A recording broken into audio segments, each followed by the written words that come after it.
Hello, this is RingRing. Welcome to the Kotlin Multiplatform Learning Series for Android engineers. In this video, we will learn about dependency injection using Koin in the shared UI version of the Todo app, which serves as our sample application. First, let's take a look at the overall structure of dependency injection in this app. The sample app, including the UI, is implemented in the commonMain source set. Therefore, the necessary ScreenModel and classes from the model layer inject dependencies in the CommonModule of the same commonMain source set.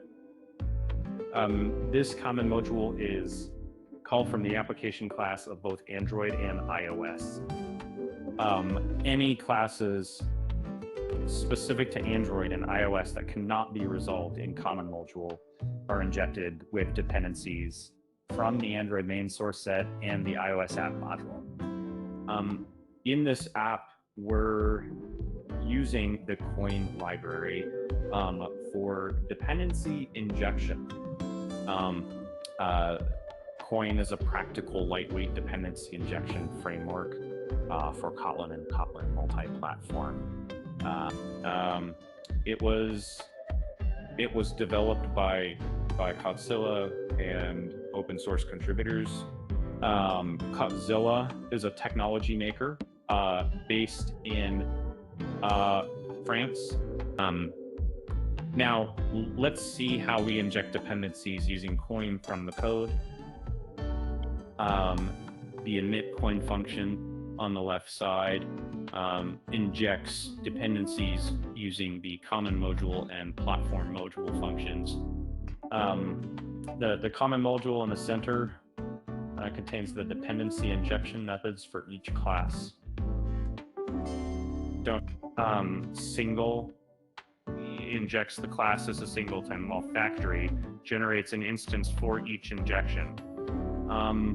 By writing these instructions, dependencies can be automatically injected within the scope of Koin by using the get function.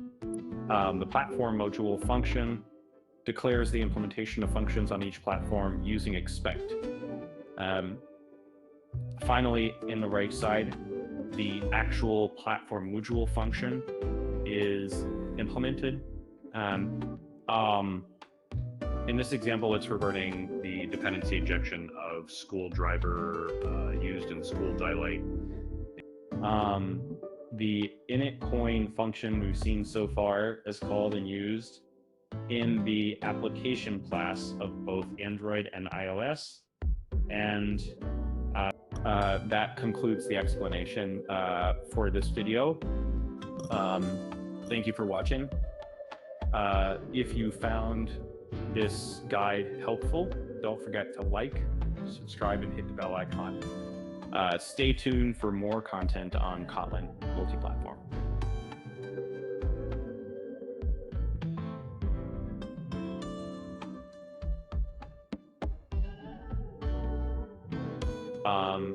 Until next time, happy coding.